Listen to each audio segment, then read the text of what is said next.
नमस्ते स्टूडेंट्स, स्वागत है एक बार फिर से आपका स्टूडेंट सॉल्यूशन क्लासेस के एनिमेस 2.0 के इस प्लेटफॉर्म पे। लास्ट वीडियो में हमने बात की थी topic class and object.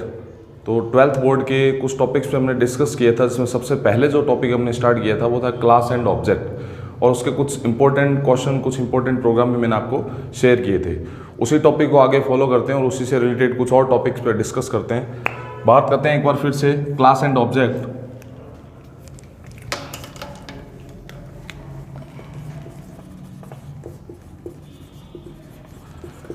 Twelfth board के पेपर में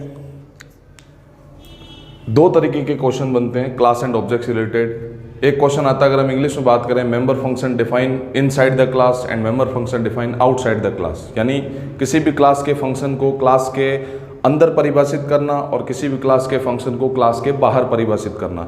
दो तरीके के क्वेश्चन बनते हैं और ये 4 मार्क्स का एक क्वेश्चन आता है। अभी जो लास्ट वीडियो हमने देखा था, उसमें वीडियो में आपने देखा कि हमने जो क्लास ऑब्जेक्ट से क्वेश्चन किया, उसमें जितने भी फंक्शंस हमने यूज़ किए हैं एक प्रोग्राम में, वो सारे हमने क्लास के अंदर डिफाइन किए हैं और उन्हीं फंक्शंस के अंदर सारी वर्किंग हुई है। लेकिन आज हम जो इस वीडियो में देखेंगे वो है कि क्लास एंड ऑब्जेक्ट के जितने भी क्वेश्चन हम कर रहे हैं वो सारे क्लास के आउटसाइड डिफाइन करेंगे, यानी जितने भी मेंबर फंक्शन बनाएंगे वो सारे हम क्लास के बाहर डिफाइन करेंगे।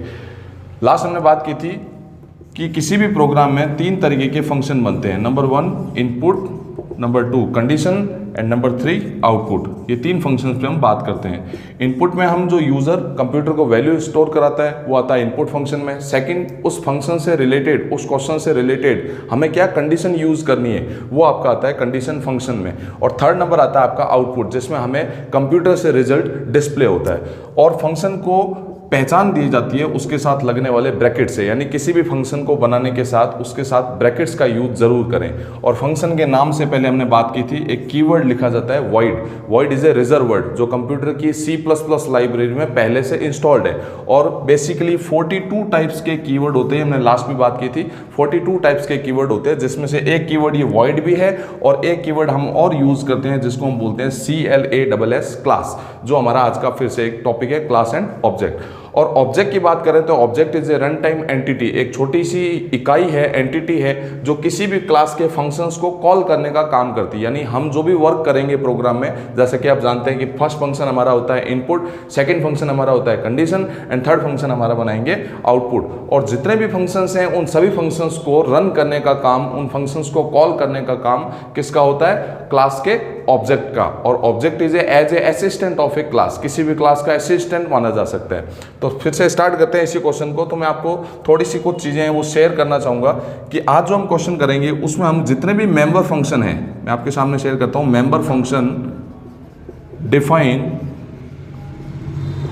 आउटसाइड द क्लास, आप इस चीजों को नोट जरूर करें जिससे आपको आइडिया रहेगा कि आपको क्वेश्चन को किस तरीके से अटेंड करना है। Member function define outside the class, किसी भी क्लास के आउटसाइड हम मेंबर फंक्शन को डिफाइन करेंगे। उसके लिए मैं आपको एक कॉन्सेप्ट और एक चीज शेयर कर रहा हूं, वो होता है स्कोप रिजोल्यूशन ऑपरेटर। जी आप देख रहे हैं स्कोप रिजोल्यूशन ऑपरेटर, एक ऐसा ऑपरेटर है स्कोप रिजोल्यूशन ऑपरेटर। इसका एक सिंबल होता है जो हम यूज करेंगे आज। इसको किस तरीके से यूज करते हैं, इस तरीके से आप इसका सिंबल यूज करेंगे। ये सिंबल इंडिकेट करता है कि आप कौन सा ऑपरेटर यूज कर रहे हैं, स्कोप रिजोल्यूशन ऑपरेटर। और किसी भी क्लास के फंक्शन को आउटसाइड लाने के लिए इसका सबसे बड़ा रोल होता है। सबसे बड़ा रोल कैसे है, हम इसका एक सिंटेक्स यूज कर लेते हैं, वॉइड क्लास का नेम। क्लास का नेम जो भी हम बनाएंगे, जैसा कि मैंने लास्ट में बात की थी, क्लास का नाम किसके अकॉर्डिंग लिया जाता है, जो क्वेश्चन हम कर रहे हैं। सपोज आप कैलकुलेट कर रहे हैं एरिया ऑफ ट्रायंगल, त्रिभुज का क्षेत्रफल निकाल रहे हैं, तो ट्रायंगल जो है वो क्लास का नाम रखा जा सकता है। या हम कह सकते हैं हम एरिया कैलकुलेट कर रहे हैं तो क्लास का नाम एरिया लिखा जा सकता है। तो यहाँ पे आ गया वॉइड जो आपका एक कीवर्ड है इन 42 टाइप्स के कीवर्ड में से। सेकेंड आता है क्लास का नेम और उसके साथ इस ऑपरेटर का यूज किया जाता है जिसको हम बोल सकते हैं स्कोप रिजोल्यूशन ऑपरेटर। और स्कोप रिजोल्यूशन ऑपरेटर के बाद यहां लिखा जाता है फंक्शन का नेम, फंक्शन नेम, जो भी आपका फंक्शन का नेम है। और फंक्शन नेम के बाद में इसके आगे ब्रैकेट का यूज किया जाता है क्योंकि फंक्शन को पहचान दी जाती है उसके आगे लगने वाले ब्रैकेट से। तो ये एक सिंटेक्स है, इसको आप जरूर नोट करें, वॉइड क्लास का नेम, स्कोप ऑपरेटर, फंक्शन का नेम। ये एक ऐसा सिंटेक्स है, ये एक ऐसा पैटर्न है जो किसी भी क्लास के फंक्शन को क्लास के बाहर यानी आउटसाइड उसको डिफाइन करेगा।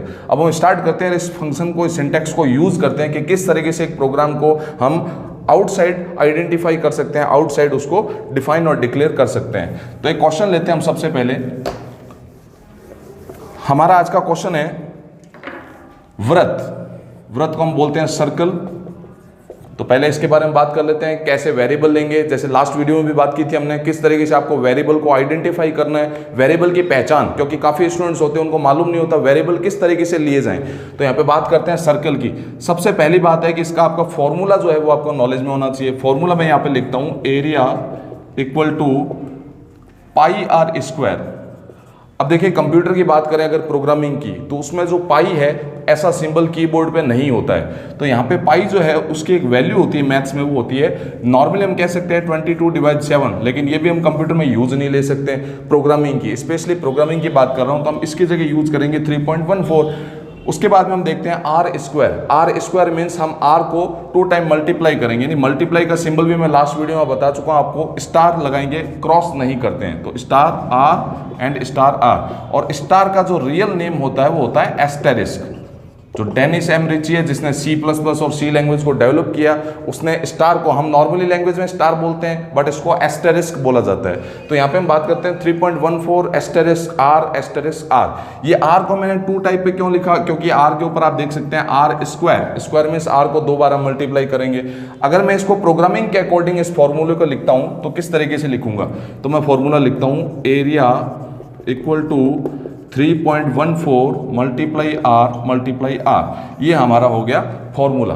अब बात करते हैं इसमें से वेरिएबल निकालने के लिए। वेरिएबल जो है आपका सबसे पहला वेरिएबल, फर्स्ट वेरिएबल बन गया एरिया। तो एक वेरिएबल ये बन गया, ये है वैल्यू। तो लास्ट वीडियो में भी बात की थी, वैल्यू के लिए कभी भी वेरिएबल नहीं लेना है, वैल्यू जो है उस फॉर्मूले में साथ में रहेगी।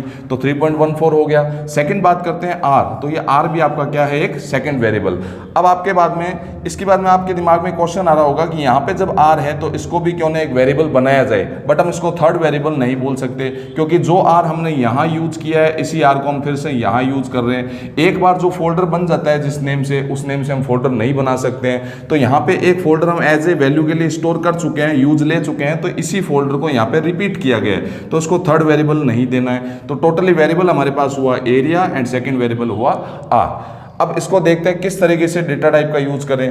तो लास्ट वीडियो में बात की थी, फिर से उसको रिपीट करता हूं। एक डेटा टाइप हमारी होती है इंट, एक होती है फ्लोट। अगर हम वैल्यू लिखते हैं यहाँ पे 6, तो कौन सी डेटा टाइप यूज करेंगे, इंट। और अगर हम बात करते हैं 6.7 यानी डेसिमल वैल्यू आ चुकी है, और डेसिमल वैल्यू के लिए कौन सी डेटा टाइप यूज होती है, फ्लोट।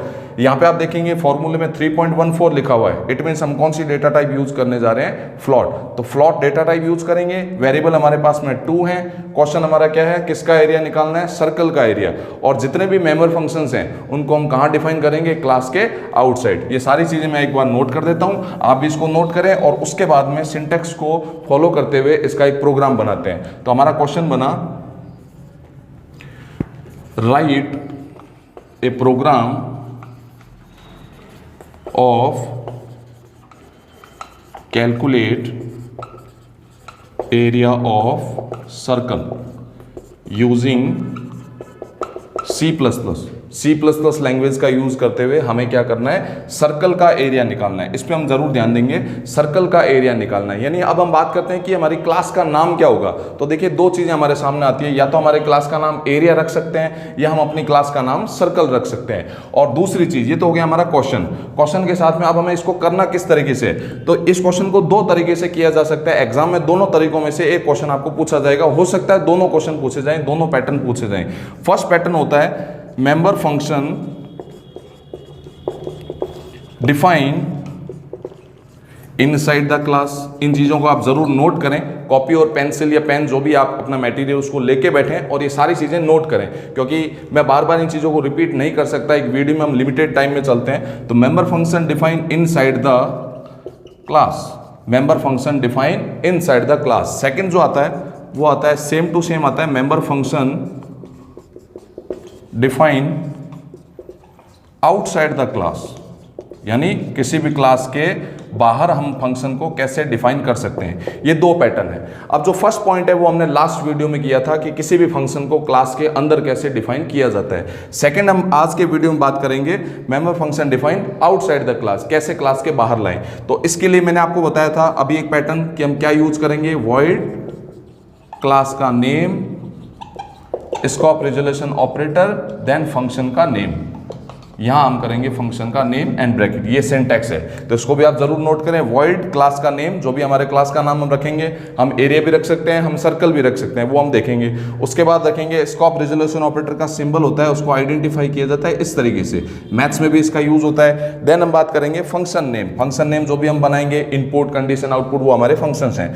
अब आप बात करते हैं, ये हमारा सिंटेक्स यूज करना है, ये हमारा पैटर्न है, किस पैटर्न से चलना है, और ये हमारा क्वेश्चन है। अब बात करते हैं इसके फॉर्मूले की। तो इस क्वेश्चन का जो फॉर्मूला है वो मैं आपको एक बार रिपीट कर देता हूं। Area equal to 3.14 multiply r multiply r, multiply means asterisk. ये फॉर्मूला हो गया, ये हमारा पैटर्न हो गया जिस पैटर्न से चलना है, ये इस पैटर्न का सिंटेक्स हो गया कि क्या सिंटेक्स हम यूज करेंगे, किस तरीके से फंक्शंस को आउटसाइड डिफाइन करेंगे, और ये हमारा हो गया क्वेश्चन। तो ये इन चीजों को हम स्टेप को फॉलो करते हुए क्वेश्चन को कंप्लीट करते हैं। तो यहाँ पे आप चीजें नोट करें, और उसके बाद एक चीज और देखते हैं यहाँ पे कि एक वॉइड मेन फंक्शन होता है। आप किसी भी प्रोग्राम को बनाते हैं C++ में, तो वॉइड मेन सबसे इंपॉर्टेंट फंक्शन होता है। जैसे किसी स्कूल का प्रिंसिपल हो, वैसे एज ए वॉइड मेन होता है जो हमारी कुछ चीज़ों को कंटेन करता है।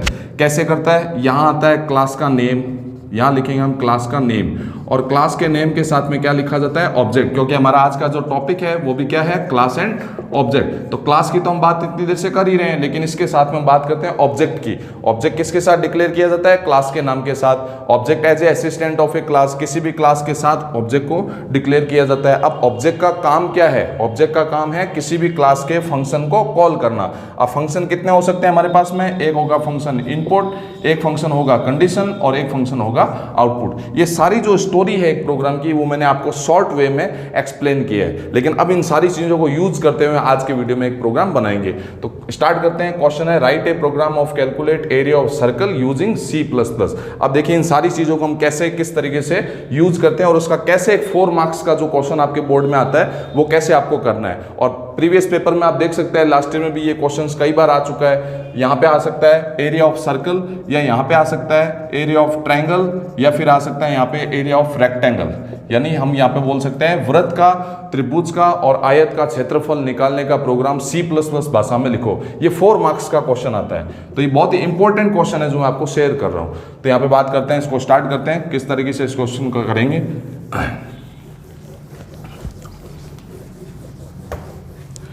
सबसे पहले किसी भी क्वेश्चन को करते हैं तो हम स्टार्ट करते हैं हेडर फाइल।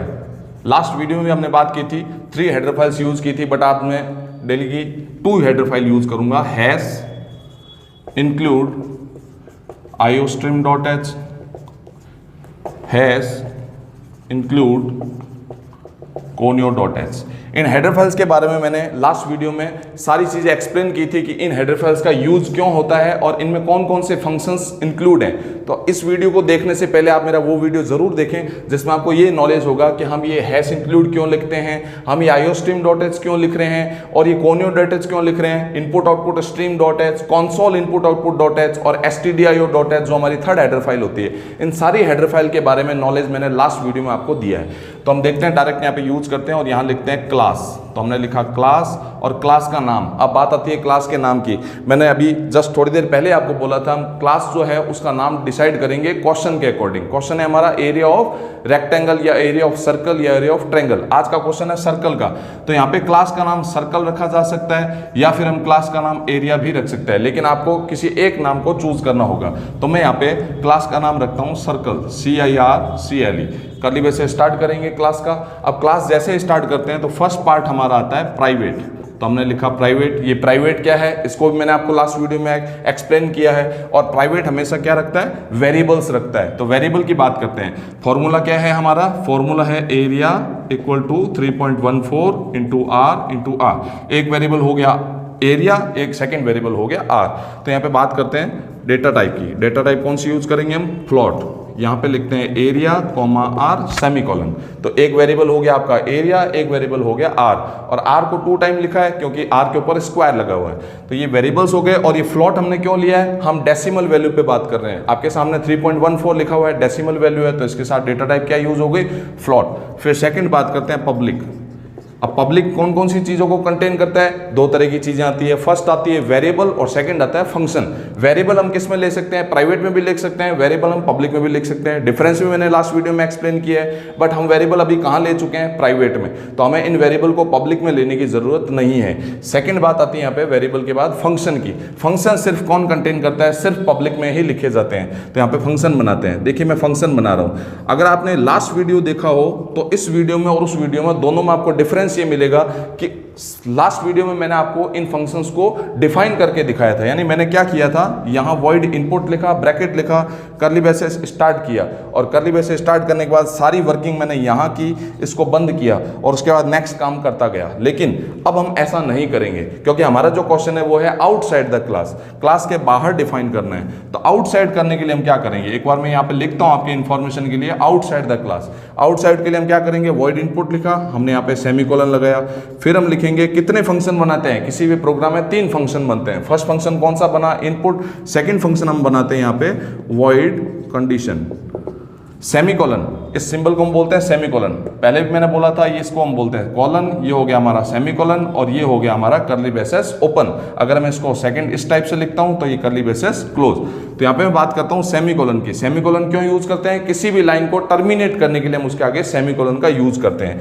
तो अब थर्ड फंक्शन की बात करते हैं। थर्ड फंक्शन हमारा कौन सा आता है? Void output. तो ये 3 फंक्शन मैंने बनाए और क्लास को कर दिया मैंने क्लोज। और जब भी हम क्लास को क्लोज करते हैं तो उसके पीछे भी सेमीकोलन लगाना जरूरी है। अगर आप ऐसा नहीं करते हैं तो बोर्ड के एग्जाम में 1/4 मार्क्स को डिडक्ट कर लिया जाता है, मार्क्स कट होने की पूरी पॉसिबिलिटीज रहती है। तो यहाँ पे ध्यान रखना आपको, क्लास को जब भी आप क्लोज करते हैं तो सेमीकोलन का यूज करें। हाफ मार्क्स, जैसा कि मैंने पहले बोला था, हेडर फाइल लगाने का मतलब हाफ मार्क्स आपको यही मिल जाएगा। तो हेडर फाइल का भी स्पेशल ध्यान रखें। ये दोनों हेडर फाइल्स आपके 12th बोर्ड में बुक में आपको मिल जाएगी। और इन सारी वर्किंग को करने के बाद अब इन पे बात करेंगे। ये 3 फंक्शन में सबसे पहला जो फंक्शन है वो है इनपुट। अब इनपुट को कैसे आउटसाइड लाया जाए? तो आउटसाइड का मैं सिंटेक्स एक बार और रिपीट करता हूँ। वॉइड के बाद में क्लास का क्या आता है? नाम, उसके बाद में आता है स्कोप ऑपरेटर, और फिर आता है फंक्शन का नाम। यहाँ आ जाएगा फंक्शन का नाम। इस लाइन को हम यूज करेंगे। तो देखिए यहाँ पे सबसे पहले लिखते हैं वॉइड, फिर आता है क्लास का नेम। क्लास का नेम आपके सामने सर्कल है, तो मैं यहाँ पे लिखता हूँ वॉइड सर्कल, और उसके बाद में स्कोप ऑपरेटर का सिंबल, और सिंबल के बाद में आता है फंक्शन का नेम। फंक्शन का नेम यहाँ पे क्या बनाया गया है? इनपुट। वॉइड यूज नहीं करेंगे, ये मैं आपको पहले भी बता चुका हूँ। वॉइड सिर्फ एक कीवर्ड है जो फंक्शन को डिफाइन करने के लिए, डिक्लेयर करने के लिए यूज करते हैं, बट हम इस फंक्शन को यहाँ पे डिफाइन करने जा रहे हैं तो वॉइड नहीं आएगा, सिर्फ यहाँ पे इनपुट आएगा, और ब्रैकेट उसको पहचान दिलाता है कि ये एक तरह का फंक्शन है। तो यहाँ पे लिखेंगे इनपुट और ब्रैकेट स्टार्ट कर दिया, कर्ली ब्रेसेस स्टार्ट। अब इनपुट करते हैं। इनपुट में 2 चीजें आती है, जैसा कि आप जानते हैं, सी आउट एंड सी इन। तो सी आउट की बात करते हैं। सबसे पहले लिखते हैं सी आउट, ये सिंबल आ गया, एंटर वैल्यू ऑफ।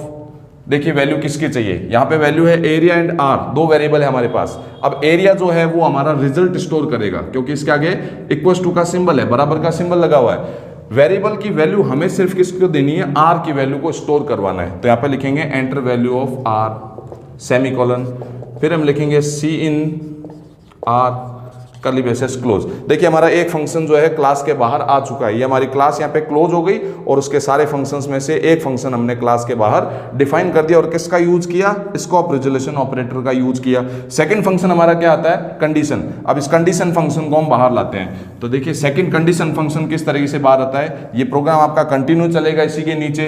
तो यहाँ पे आएगा वॉइड, फिर से वही, क्लास का नाम क्या है? सर्कल। तो यहाँ लिखा सर्कल, और स्कोप ऑपरेटर। स्कोप ऑपरेटर के बाद में फंक्शन का नाम क्या है आपका? कंडीशन।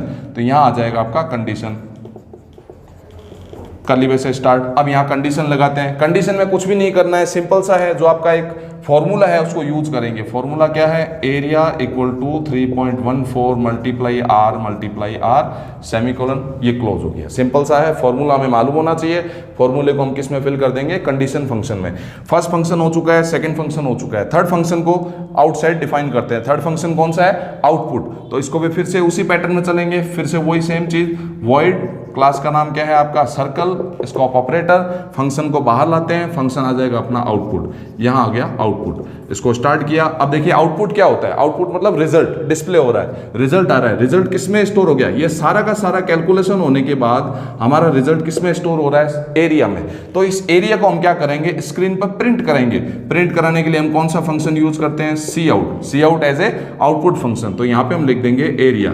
एक चीज और आप ध्यान रखें इन चीजों का, क्योंकि छोटी छोटी चीजें जो आपके मार्क्स कट होने से बचाता है आपको, कि अगर आप एरिया को ऐसे लिखते हैं और एरिया को इस तरीके से लिखते हैं तो कहने में दोनों एरिया है, लेकिन यहाँ पे C++ is a case sensitive language. Case sensitive मतलब होता है छोटी और बड़ी एबीसीडी में अंतर रखता है। यहाँ पे अगर आप ऐसे लिखते हैं एरिया और एरिया तो दोनों डिफरेंट है एक दूसरे से। यहाँ ए छोटा है, छोटी एबीसीडी का यूज किया गया है, स्मॉल और अल्फाबेटिक्स वो अपने को ध्यान रखना है कैपिटल का, तो यहाँ पे कैपिटल लेटर्स का ए लिया है। तो यहाँ पे मैं एक बार जैसा भी डिक्लेयर कर देता हूँ, आप देख सकते हैं यहाँ पे मैंने ए कैपिटल ले रहा हूँ, तो सब जगह पे मेरा जहां पे भी एरिया लिखा है वहां पे मैं कैपिटल ए का यूज करूंगा। अगर आपने बाई मिस्टेक यहाँ पे ए लिख दिया तो ये आपका रॉन्ग माना जाएगा, तो इस चीज का भी आप ध्यान रखें। अगर आप चाहते हैं यहाँ पे मैं स्मॉल ले लूं तो फिर सब जगह पे एरिया का ए स्मॉल रहेगा। तो ये आपके नॉलेज के लिए मैंने आपको बताया। तो मैं एक बार इसको फिर से ए को कैपिटल कर देता हूं, उसके बाद में इसको भी मैं क्लोज करता हूं। अब आप देख सकते हैं आउटपुट फंक्शन डिफाइन हो चुका है, कंडीशन फंक्शन डिफाइन हो चुका है, नेक्स्ट उसके अलावा इनपुट फंक्शन भी डिफाइन हो चुका है। यानी इनपुट हमने दे दिया, कंडीशन हमने दे दिया, आउटपुट हमने दे दिया। अब बात करते हैं इन फंक्शंस को रन करने के लिए, फंक्शन को कॉल करने के लिए। फंक्शंस को कॉल करने का काम कौन करता है, क्लास का ऑब्जेक्ट। क्लास क्या है हमारे यहाँ पे, सर्कल। तो देखो सब जगह सर्कल लिखा हुआ है हमने।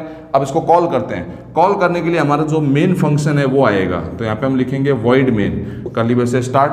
void main में सबसे पहली चीज क्या आती है, क्लास का नाम। क्लास का नाम हमारा सर्कल, तो यहाँ पे हम लिखते हैं सर्कल। अब ऑब्जेक्ट की बात आती है। लास्ट वीडियो में भी मैंने आपको बात कही थी कि ऑब्जेक्ट पे हमेशा स्टूडेंट को सोचना नहीं है कि ऑब्जेक्ट क्या है, कैसे लें। ABCD XYZ कुछ भी ले सकते हैं, आपका नाम भी ऑब्जेक्ट हो सकता है, लेकिन हम बार बार बोल रहे हैं ऑब्जेक्ट, इट मीन्स मैं यहाँ पे ले सकता हूँ OBJ, मैं ए भी लिख सकता हूं, बी लिख सकता हूं, XYZ कुछ भी लिख सकता हूं, लेकिन वो यहां नहीं होना चाहिए। जो वेरिएबल है वो ऑब्जेक्ट नहीं बनेगा। सपोज आपने लिखा सर्कल का मैं ऑब्जेक्ट R ले लेता हूं, लेकिन R यहां पे हम चूंकि वेरिएबल ले चुके हैं, तो जो वेरिएबल है वो कभी भी ऑब्जेक्ट नहीं बन सकता। तो मैंने यहाँ पे सर्कल का ऑब्जेक्ट क्या लिया, OBJ। अब यहाँ तीन चीजें रहती है लास्ट, वो रहती है इस OBJ का यूज कैसे करें। तो OBJ क्या करेगा, आपके फंक्शंस को कॉल करेगा। किस तरीके से करेगा, पहला फंक्शन आपका input, second function condition, third function output, इनको कॉल करेगा। कॉल करने के लिए ऑब्जेक्ट आता है लेफ्ट साइड में और कॉल होने वाला फंक्शन आता है राइट साइड में। तो मैं ऑब्जेक्ट को लिख देता हूं, तो यहां पे मैंने लिखा ऑब्जेक्ट और डॉट ऑपरेटर यूज करता है। उसके बाद में पहला फंक्शन कौन सा हमारा इनपुट, इसको इसके आगे लिख देंगे। सेकंड फंक्शन की बात करते हैं, ऑब्जेक्ट डॉट, यहां लिखा मैंने कंडीशन। और थर्ड फंक्शन की बात करते हैं, ऑब्जेक्ट डॉट आउटपुट। और उसके बाद में रिजल्ट को रोकने के लिए जैसा कि मैंने आपको एक फंक्शन बताया था, वो था आपका गेट ch, और हमने कर्ली ब्रेसेस क्लोज किया।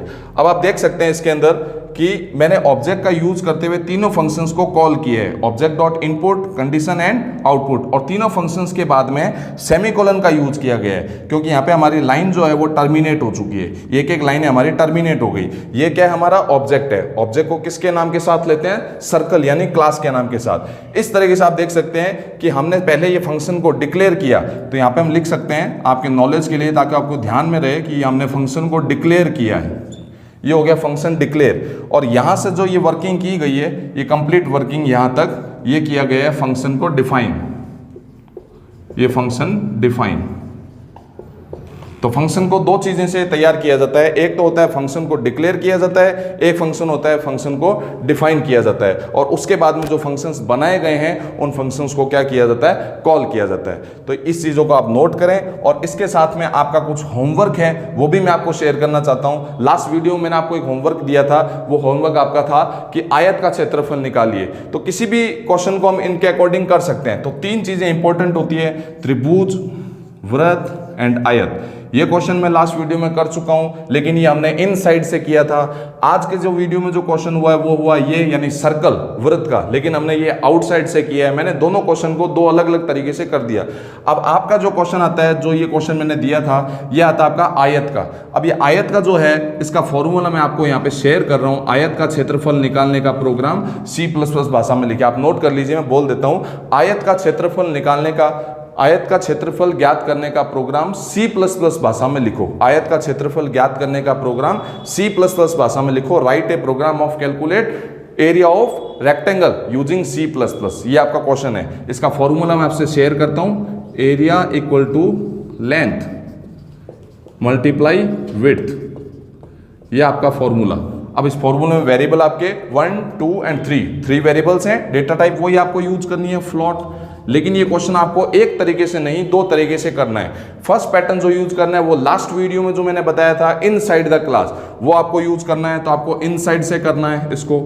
और आज का जो वीडियो में जो आज का वर्क हुआ है उस वीडियो में आप देखेंगे आउटसाइड से किया है, जो मैंने पैटर्न यूज किया है। इसी पैटर्न में आपको इस क्वेश्चन को करना है। आपके ये क्वेश्चन जो है होमवर्क आपका, वो दो प्रोग्राम बन चुके हैं, एक इनसाइड द क्लास एंड एक आउटसाइड द क्लास। दोनों ही पैटर्न में ये क्वेश्चन पूछा जाता है। और ये तीनों क्वेश्चन, यानी अगर हम बात करें कि ये जो क्वेश्चन मैंने करवाए हैं, ये तीनों क्वेश्चन 6 प्रोग्राम बनाते हैं अपने आप में। त्रिभुज, वृत्त और आयत, ये तीनों क्वेश्चन, हर एक क्वेश्चन दोनों तरीके से होता है। ये भी इनसाइड से होता है, ये भी आउटसाइड से होता है। ये इनसाइड और आउटसाइड दोनों से होता है, और ये भी इनसाइड आउटसाइड दोनों से होता है। तो दोनों पैटर्न मैंने आपको शेयर किए हैं। अब इनका यूज करते हुए आप अपना होमवर्क तैयार करें और इस क्वेश्चन को कंप्लीट करके देखें। आज के वीडियो में सिर्फ इतना ही करेंगे। नेक्स्ट वीडियो में जल्दी मिलेंगे और उसके अंदर आपके कुछ और टॉपिक्स हैं, लाइक एरे, उसके अलावा looping, functions, function overloading, inheritance. इन वीडियोस को आप देखते रहें और कंप्लीट जो 12th क्लास के जो पैटर्न है उसके अकॉर्डिंग आपको प्रोग्रामिंग मिलती रहेगी, जो आपको एग्जाम में आपको बोर्ड की कॉपी में शेयर करनी है। इस अनिमेश 2.0 से आप कनेक्ट रहिए। स्टूडेंट सॉल्यूशन क्लासेस में एक बार फिर से स्वागत है। तब तक नमस्कार।